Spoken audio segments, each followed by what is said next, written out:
A nightmare strikes, ripping a Dallas family apart. A father makes a desperate escape, while his wife and child are taken by a drug dealer. FBI agents race against time to find the hostages and their abductor. A trail of bodies litters the path to Gino Camacho.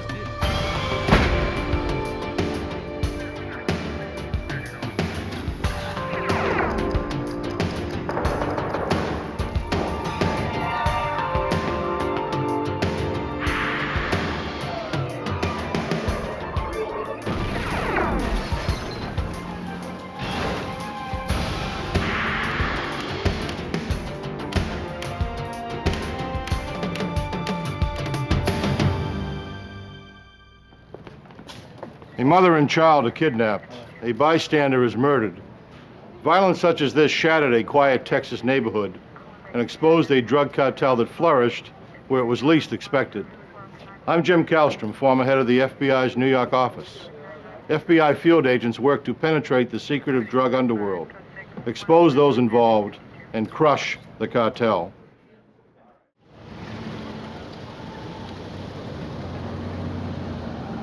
In the spring of 1988, narcotics had infiltrated the working-class communities of Dallas, Texas. A rise in robberies and break-ins followed the drug trade. Some families retreated from the higher crime areas to the neighborhood of Pleasant Grove. Sam Wright, his 3-year-old son Andre, and his wife Evelyn Banks found refuge among the porch-lined streets. Here, residents looked out for one another. Then, early on May 20th, 1988, a gunshot shattered the morning silence. To the shock of one onlooker, 4 armed men emerged from the Wright house, dragging the family to a car.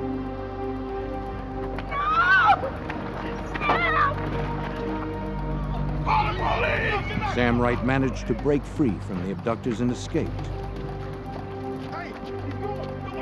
The neighbor who witnessed the incident ran to alert the authorities, while Wright dashed behind houses to avoid the gang. But help could not arrive before the gang stuffed Wright's family into the car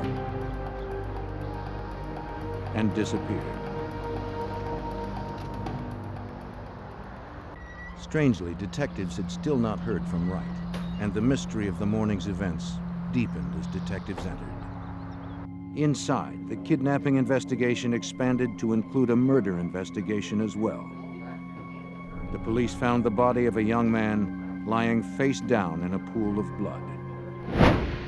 A driver's license identified the victim as 25-year-old David Wilburn. Investigators were thorough and collected anything that seemed promising. But there was little evidence to collect. They also dusted for fingerprints, but retrieved none foreign to the residence. Detectives spoke to the neighbor who'd called 911, hoping she could provide some answers. The interview revealed that Wilburn, the dead man found at the scene, was Sam Wright's nephew. But she didn't know why anyone would want Wilburn executed.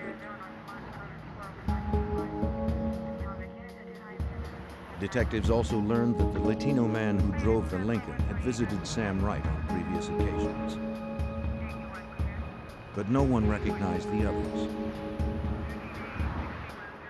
For investigators, larger questions remained. Where was Sam Wright? And why hadn't he contacted authorities about his family's abduction? Just one disturbing fact was clear. A mother and her 3-year-old son were in the hands of killers. Given the urgency, the Dallas police called in the FBI. Special Agent Jose Figueroa was assigned to the case. Every time we receive information about kidnappings, that's a priority case in our standards, especially when a kid is involved. And we don't wait 24 hours to respond to a kidnapping.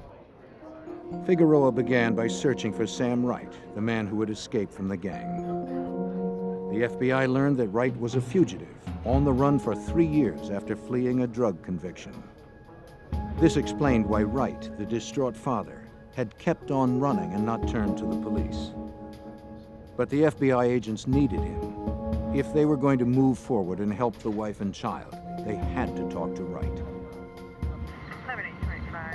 Suspecting that Wright was hiding in the area, agents canvassed the Pleasant Grove neighborhood, talking to neighbors.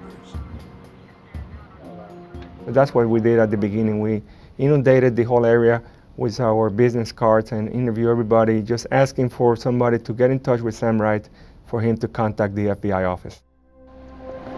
As hoped, one of Figueroa's business cards found its way into Wright's hands. The panic-stricken father risked capture by calling the FBI. He asked for the only person who could help his family, Agent Figueroa. Tass Bailey worked with Jose Figueroa on the FBI Violent Crimes Unit in Dallas. Sam told Jose that the individual who committed this offense was a guy named Gino, and that was all that Sam knew him by, was Gino, but that he had been arrested several months before by the Mesquite Police Department for a murder committed down in the valley, the Rio Grande Valley. Sam Wright refused to come to the FBI office, but promised to call again. Until then, the agents had one lead, the name Gino. We went out to the Mesquite Police Department and met with Captain Larry Sprague. Larry told us, he said, "Oh, I know exactly who you're talking about. You're talking about Gino Camacho." 33-year-old Gino Camacho was a known drug runner whose large shipments of marijuana were distributed and protected by a small gang of thugs. He was also known to have a girlfriend named Wanda Jackson. On Sunday, May 22nd, just 2 days after the abduction, agents tracked down Wanda Jackson. They asked her about Gino Camacho's whereabouts, but she denied having any knowledge of where the suspect was. She claimed that she hadn't seen Gino in weeks. The agents left with the suspicion that she was lying. If the FBI had Wright in custody, perhaps they could have negotiated a deal with Wanda as a go-between, letting Camacho believe he would be paid for his hostages. But the agents lacked the leverage that may have encouraged her to work with them. They needed to bring in Sam Wright. When Wright called the next day, they were ready with a tap and trace on the phone.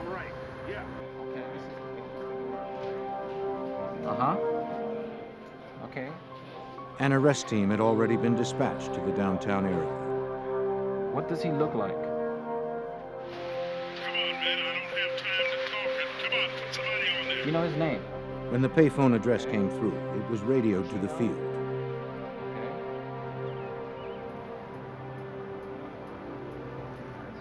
The agents found Wright still using the phone, but they did not move in immediately.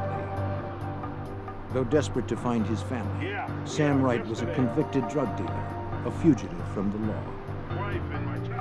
The FBI didn't know how far he might go to avoid capture. Agents spotted one man waiting in the car for the fugitive. Wright could have had others posted nearby.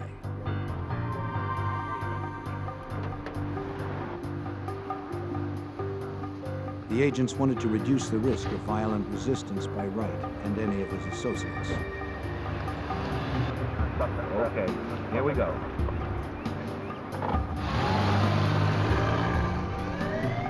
When they were confident that Wright and his driver had no other accomplices, the agents struck. FBI, out of the car! Get out of the car! Come on, go! Wright was arrested without incident on his outstanding warrant and taken into custody. Agents Bailey and Figueroa began the interrogation of the captured fugitive. What's your tie-in with Gino?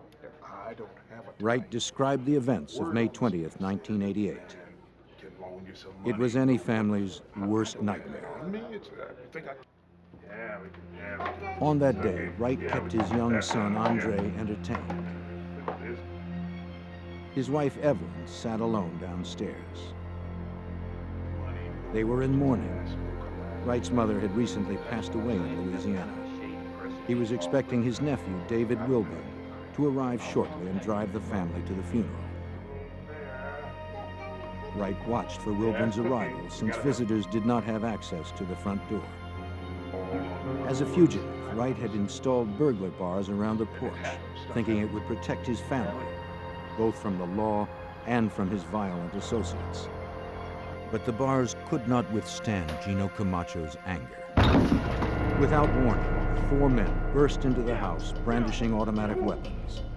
Sam Wright's past had caught up with him. The one he knew as Gino screamed that he wanted money that was owed him. Wright swore he didn't have it and pleaded for mercy. Gino's rage only escalated. At that moment, Wright's nephew, David Wilburn, arrived. He could not have come at a worse time. Though he was a large man, Gino's men quickly subdued him. Wright described his nephew as a gentle soul who never hurt anyone. Gino yelled that he meant business. To prove his point, he placed the muzzle of a .357 revolver to the back of Wilburn's head. A second later, a single shot brought instant death. Wright watched helplessly as the lifeless body of his nephew collapsed a few feet away. Sam Wright desperately wanted to help authorities, but he swore he didn't have any more information that could assist the investigators in locating his family. While Wright remained in custody, the clock continued ticking for his wife and son. To expedite leads, Dallas police and the FBI orchestrated a media campaign. Area newspapers and television stations featured pictures of Camacho's face. The authorities requested that citizens come forward with any information as to the suspect's whereabouts.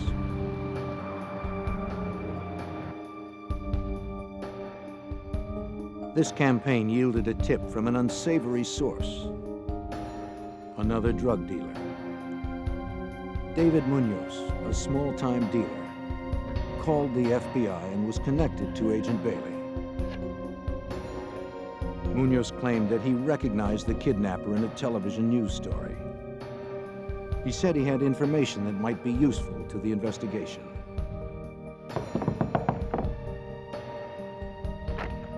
You call my office? Munoz What do arranged you to meet want? Bailey in his Dallas motel late at night. He told Bailey that he knew who Camacho's accomplices were. He even offered to turn Camacho over to the FBI as part of an unorthodox deal.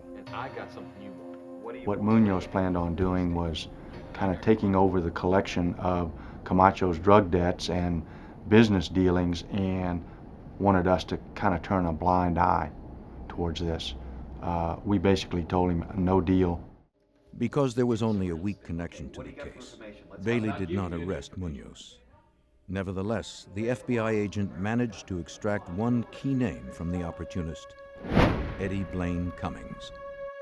On the street, Cummings was known as Fast Eddie.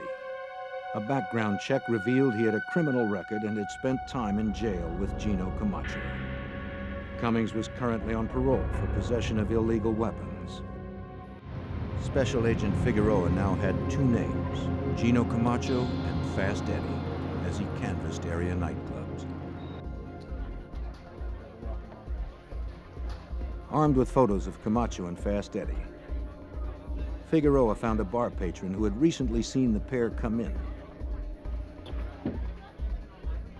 The patron had heard Fast Eddie talk about a lunch appointment the next day up in Lawton, Oklahoma, a 3-hour drive northwest of Dallas. An arrest team assembled in the parking lot of the Oklahoma restaurant on the morning of August 12, 1988.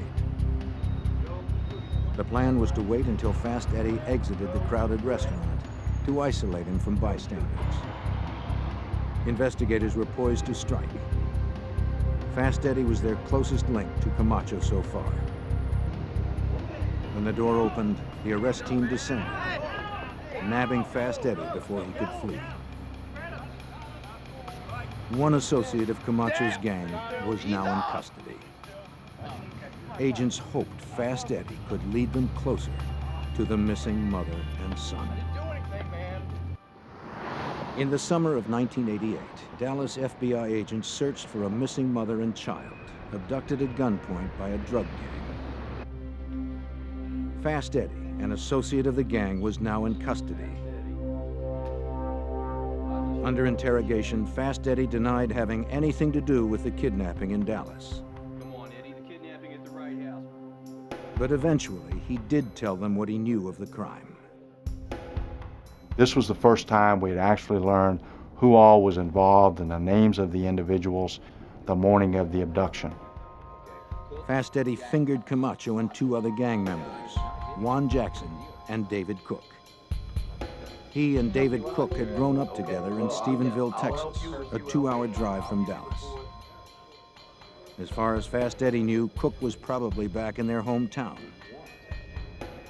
Bailey and Figueroa needed to get Cook, trusting that the lead might take them one step closer to Camacho and the missing mother and child. They sought a contact in Stephenville and found the name of Detective Don Miller. On August 15, 1988, Detective Don Miller called back Agent Bailey. Miller had found the suspect working at his family's convenience store. The detective would hold him until the agents arrived. So you're waiting on you. Miller warned Cook that if he knew something, it would be best to cooperate with the FBI. Yeah, you boys. One can member come of the get gang that kidnapped Evelyn and Andre Banks was now in custody. The FBI was a step closer to Camacho and the missing pair. Agents rushed to Stephenville, hoping David Cook may lead them to Camacho and his hostages before time ran out for the mother and son. A couple of months ago. He had decided to help investigators with the case in the hopes of a lighter sentence. Over 2 days of interrogation, Cook detailed his version of the events of May 20th, 1988. On the morning of the assault, Camacho picked up Cook and two more associates. He said they were going to collect a debt. Camacho had given Sam Wright $20,000 worth of marijuana to deal, but Wright had claimed it was stolen. Camacho swore he'd get his money back. Gang member Juan Jackson opened up a bag and started passing out guns. The arsenal included submachine guns and the .357 pistol. Camacho sent another gang member, Larry Merrill, around back to cut the phone line. No one was going to call for help. Juan Jackson cut through the padlocked burglar bars, while David Cook and Camacho kept watch.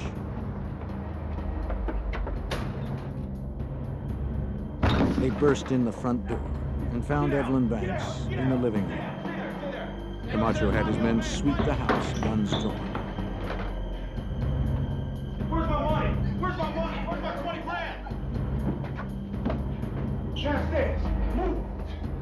I want my money. I want it now. I'm not leaving this house without it. I'm not leaving here without my money. You understand me? The gang corralled the terrified family into the living room as Camacho's fury rose.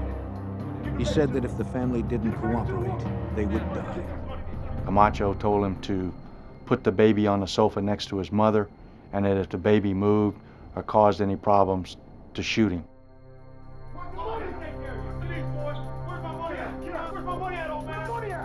Gino started screaming how they had ripped him off, how they had not treated him with respect, and he wanted his money and he wanted it now.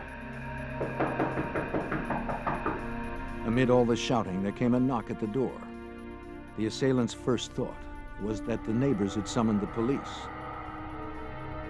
Camacho and Jackson moved into position, prepared to fire on the police they thought were on the other side of the door. Come in.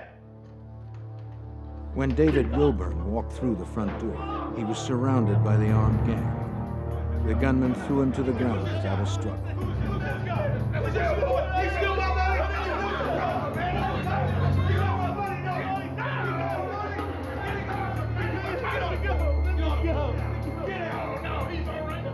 Camacho ordered Jackson to shoot him.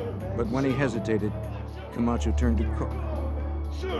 But when Cook refused, Camacho grabbed the gun from his hand and showed everyone just how serious he was.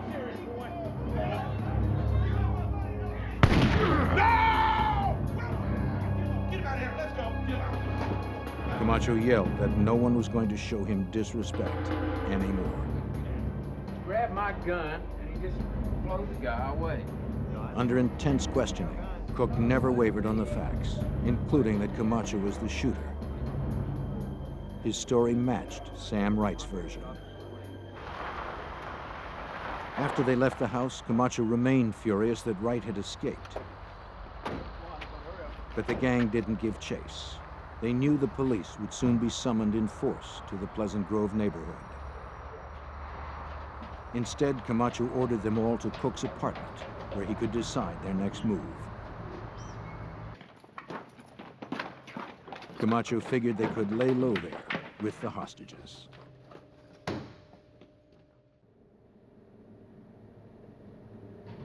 Paul Macaluso was the assistant U.S. attorney who tracked the case. They were concerned about damage control. They had 2 witnesses to a murder, to a capital murder, and what to do about them. Cook told agents that a new gang member, Spencer Stanley, was called to the apartment to guard the hostages while he and Camacho were away dealing drugs at a nearby hotel. Juan Jackson didn't stay much longer. Fearing the heat from the authorities, he cleaned the guns, took some getaway cash, and left the gang for good. Boy throws him in the hole. While Stanley kept watch over the hostages, Cook and Camacho drove to the hotel to make the drug deal. There, just 2 days after the abduction, Camacho got a call from his girlfriend, Wanda Jackson. She had a cryptic message for him. Hey, your big brother was just here? Yeah. Big Brother, of course, referring to the federal authorities, the FBI, had been to the house.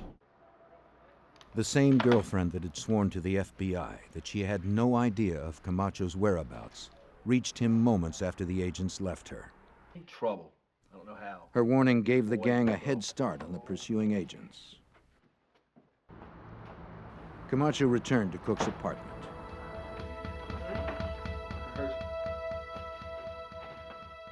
He told Evelyn that he wasn't angry with her, only with her husband over the money. I'm not after you. He said he would release her and Andre if she promised not to go to the authorities. Old man owed me the money. She And throw agreed. you around the way I did. With that pledge, Camacho said he would take them to a private airstrip in Oklahoma for a flight to California. Get us all out of here to safety. There they would remain safe until Camacho settled up with Wright. At the end of a grueling interrogation session, Cook told agents that Evelyn and Andre never made it to California. There was no plane for them to board. Cook knew where they were left, across the Texas state line, near Ardmore, Oklahoma. Turn around, hands right here. In August of 1988, special agents from Dallas's Violent Crimes Unit had arrested one member of a Texas gang responsible for one murder and the abduction of a mother and child. While in custody, Cook pointed special agents Jose Figueroa and Tass Bailey north to Oklahoma. It was the next stepping stone towards their ultimate goal: finding Evelyn and Andre Banks and their abductor, Gino Camacho.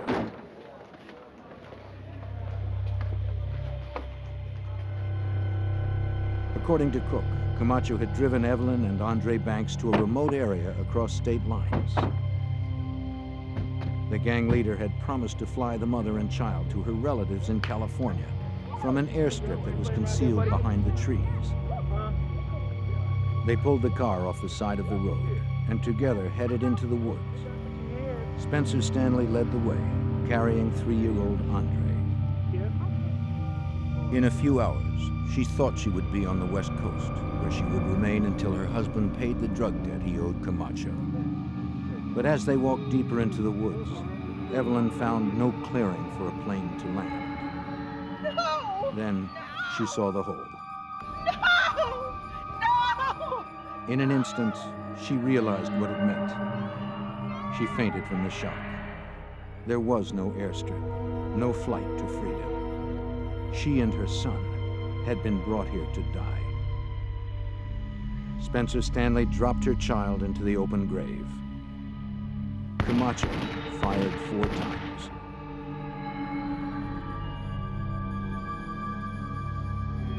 Then they threw Evelyn in on top of her son and shot her as well. Evelyn Banks and her 3-year-old son Andre died on May 23, 1988. This was the grisly scene that David Cook told agents he was leading them to. The agents had just about reached their frustration point when Cook at last recognized the area. The search for Camacho's victims began in the punishing heat of late summer. The federal kidnapping case had escalated into a homicide case as well. Camacho had now killed 3 people. But if the agents wanted to prove their case against the killer, they had to find the bodies. To pinpoint the burial site, the agents began a line search through the trees. And as we walked in behind those cedar trees, you could see a depression in the ground where someone had dug. All the sod had been torn off. When investigators reached the site, 3 months had passed since the murders. They began the painstaking excavation. They removed small loads and sifted through the dirt, careful not to miss or destroy any evidence. Near the surface, agents found shell casings from a .380 caliber weapon. Yeah, somebody got a bag? That fit with Cook's account that Camacho had fired a small, semi-automatic pistol. Right there. The digging continued at a painfully slow Looks like pace. they've all been here about the same. You got to remember, this is the end of August. It was about 95 degrees, about 90% humidity. We were in that area of the trees, so there was no air movement. I mean, we were just stuck in there. We'd been digging for about 2 hours. Then one of the agents struck something hard. It sounded hollow. Another blow broke through the shell-like crust. A foul stench suddenly overwhelmed the agents. And the god-awful smell of decaying human body came out of the hole, and we both jumped out of the hole and went over in the bushes and got sick, and then had to go back into it again. Before burying Evelyn and Andre, Camacho and his men covered the bodies with cat litter to help hide the odor. But the clay in the cat litter absorbed moisture from the bodies, then hardened into an airtight shell, reducing the rate of decomposition and preserving the bodies for autopsy. Despite the nauseating stench, the agents pressed on. They put Vicks Vapor Rub under their noses to suppress the odor and continued working. They were determined to construct an impenetrable case against Camacho and his gang. Cook then led agents to nearby Lake Texoma, where he said the gang had disposed of the weapons after the killing. A dive team from the Oklahoma State Bureau of Investigation combed the lake bottom. They came up with more casings from the .380. And then they found the handgun. The physical evidence against Gino Camacho was now solid, corroborating eyewitness testimony.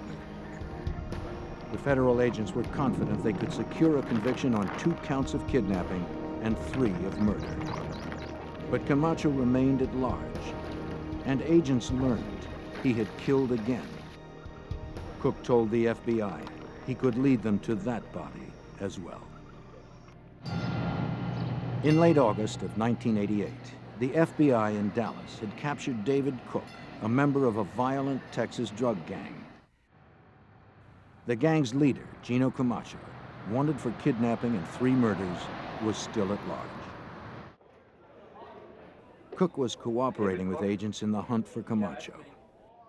He had led investigators to the burial site of Camacho's most recent murder victims. But during the 2-day trip to recover the bodies of Evelyn and Andre Banks in Oklahoma, Cook surprised agents with another tale of Camacho's terror. This time, Camacho had released his rage on a woman named Pamela Miller. Agents now turned their focus to her whereabouts. Agents learned that Pam Miller worked as an exotic dancer in a Dallas strip club. She met Camacho and started hanging out with his gang. Cook told agents that he and Miller joined Camacho one night in June of 1988. So you're all set and still looking for. It had been just 3 weeks since Camacho had shot and killed 3 people, but he had risked a trip to Dallas to arrange another drug deal. Only about 5 minutes, all right. The buyer showed up at a hotel bar and began negotiating. Take care of her. Yeah. But Pam interrupted the transaction. Pam Miller recognized the purchaser as somebody who came into the club where she had danced, and she recognized him and she told him so. I know you, you came into the club. Well, not surprisingly, this had a chilling effect on the transaction. Sure. The buyer skipped out. The deal was dead. You have any idea what you just did? I know him from where I dance at. You do? Camacho became furious at Pam for messing up the drug deal, and Cook and Pam and Camacho walked out of the hotel. As soon as they got in the car, Camacho started beating Pamela. Pamela then made some comments to Camacho attacking his manhood, which only infuriated him more. Yes. Huh? Yes, you did. You lost me. As they drove, Camacho's rage boiled over. Cook and Stanley had seen the results of his temper before. They knew where it could lead. Yet they were too intimidated to speak up. Camacho's brutal beating didn't stop until Miller had lost consciousness. Stop the car. Still enraged, Camacho ordered Cook to stop the car.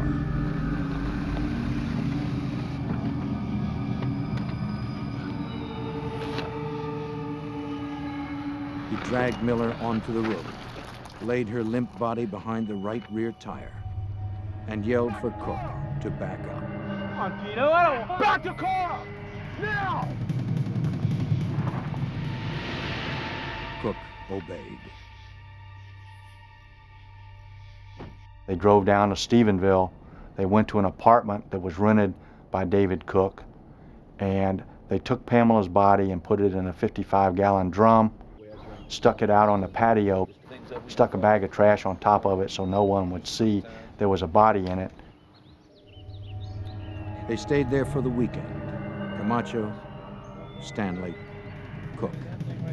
They sat around drinking beer and partying until Camacho decided to dispose of the body. So we asked David, well, where will we find Pamela's body? And he said, you won't. And we said, why not? He said, well, we chopped her up and put her in a tree mulcher. While I was driving the car, Jose was in the front seat. I looked at Jose, he looked at me, our mouths dropped open, and I almost ran off the highway. I couldn't believe what I just heard. Cook led FBI agents to the wooded site on the ranch where they had pulverized the body. It seemed impossible that they would find any remains. Not only would the shredder have pulped the body, but it was now some 2 months after the insidious act. It was likely that the hot Texas sun had decayed the remains even further. Despite the odds, agents set out to recover what they could. From Cook's account, the agents figured out the shredder's discharge path. They set up a grid system and began meticulously scouring the scene. The process took hours, but the hard work yielded dividends. From the ground, agents recovered bone shards and tissue. In the tree branches above, they found more tissue, dried by the sun. Each item was bagged and labeled based on its location. The agents also recovered teeth. A check with Pamela Miller's dental records allowed a positive identification of the victim. 23-year-old Pamela Miller had been Camacho's fourth murder in as many weeks. Yet her murderer was still at large, and every day he remained free, Camacho posed a threat to anyone that crossed his path. But a major break in the case soon followed when the family of Spencer Stanley, the gang member who had helped Camacho kill 3 victims, contacted the FBI. They tipped the agents off that Stanley was hiding in a trailer park in Huntsville, Alabama. Stanley told investigators that he had thrown the .357 Camacho used to kill David Wilburn into Lake Ray Hubbard near Dallas. An FBI dive team searched the bottom of the Texas lake.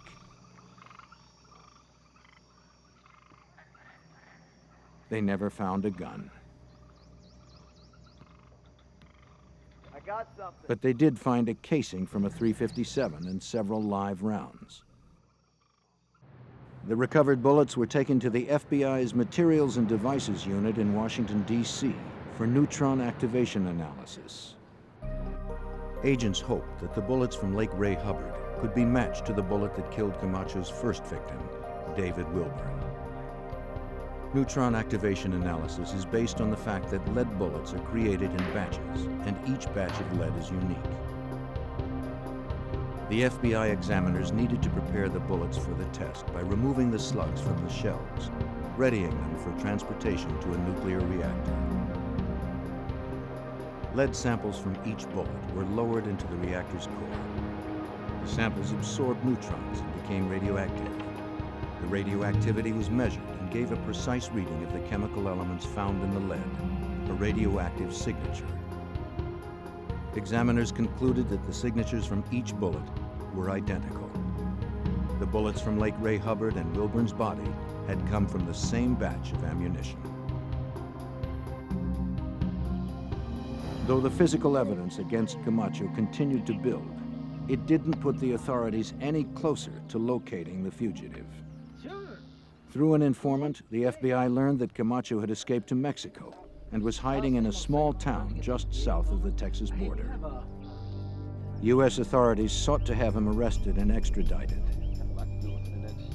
But Mexican authorities were unable to cooperate. They claimed that the town where Camacho stayed was controlled by drug kingpins who were heavily armed. If the Mexican police attempted an arrest, there would be heavy casualties. The FBI would need another plan to bring the gang leader to justice. After 4 murders in the U.S., drug dealer Gino Camacho had escaped to Mexico, out of reach of the FBI. But without his gang or the drug trade that had supported them, his money began to run out. By the spring of 1989, Camacho was in desperate need of cash. He still had suppliers in Mexico, if he could locate a buyer in the States. Because he feared crossing back into the U.S., he searched for a middleman with narcotics distribution contacts north of the border. The low-level go-between Camacho stumbled upon worked as an informant for the U.S. Drug Enforcement Agency.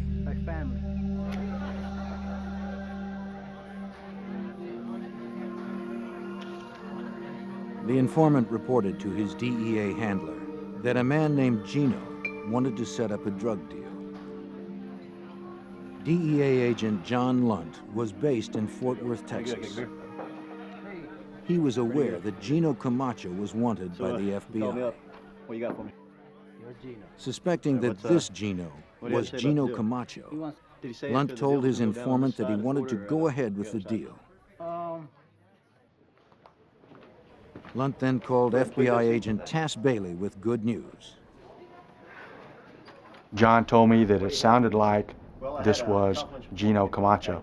I then provided John with a photograph of Camacho, which he showed to his informant, and the informant confirmed that that in fact was the individual with whom he had met. To get the fugitive across the border, the FBI offered Camacho a deal he couldn't refuse. Their informant told Camacho that an American distributor wanted to buy $1 million worth of marijuana. But the distributor needed to finalize the deal in person. He wasn't comfortable doing such a large deal with someone he'd never met. To calm Camacho's fears about entering the U.S., the informant told Camacho the distributor would advance Gino $100,000 when they met in the border town of McAllen, Texas. But there was one problem with the statement. Field agents needed a means of visually identifying the fugitive amongst other border crossers. To make Camacho stand out, the informant sent clothes he said would enable the distributor to identify him. The arrest team committed the clothing to memory: Hawaiian shirt, blue shorts, and a green-brimmed baseball cap. Camacho got the package of clothes at a friend's apartment where he often hung out. But no one could be sure an experienced smuggler like Camacho would not be too suspicious to wear the outfit.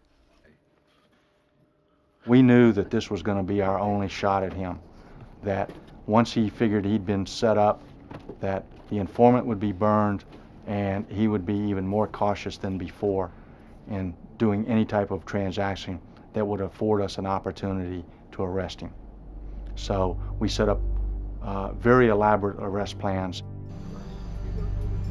On the day of the deal, agents scanned the border crossing for Camacho. They hoped they could find him in the crowd by the telltale clothes that the smuggler had been sent. Then, the arrest team spotted him in the outfit.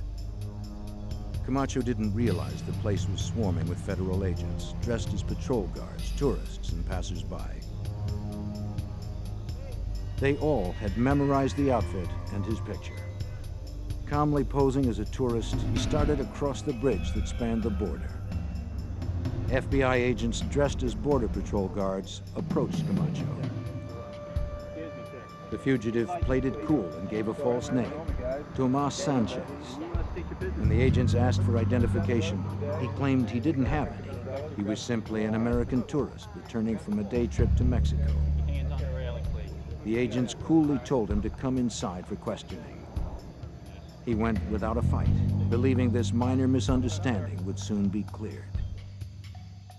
The gang leader was already in FBI custody, and he didn't even know it. Camacho was taken to the Border Patrol office and fingerprinted. Bailey let him stew in the cell for over 2 hours, while agents waited for a computer match on the prints.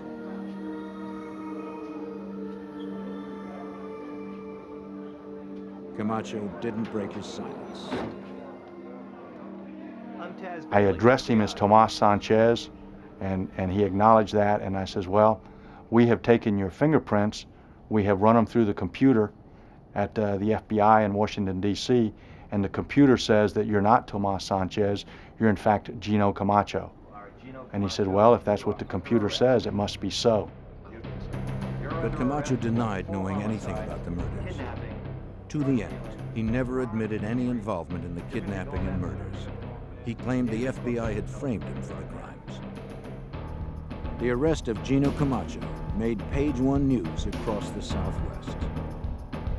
From the border, he was moved to a cell in Dallas County and charged with firearms violations, kidnapping, conspiracy, and capital murder.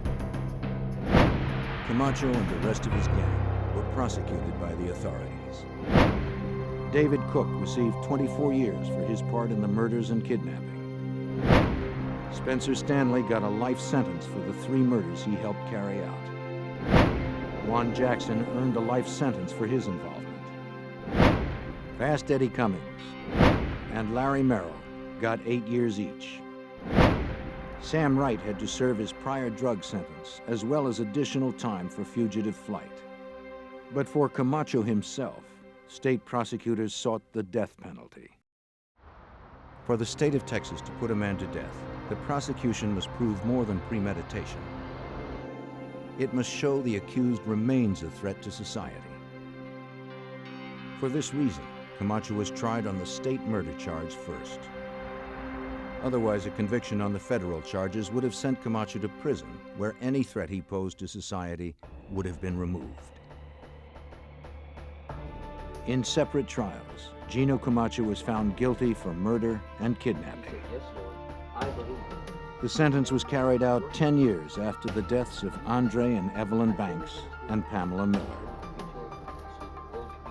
On August 26, 1998, the state of Texas executed Gino Camacho by lethal injection.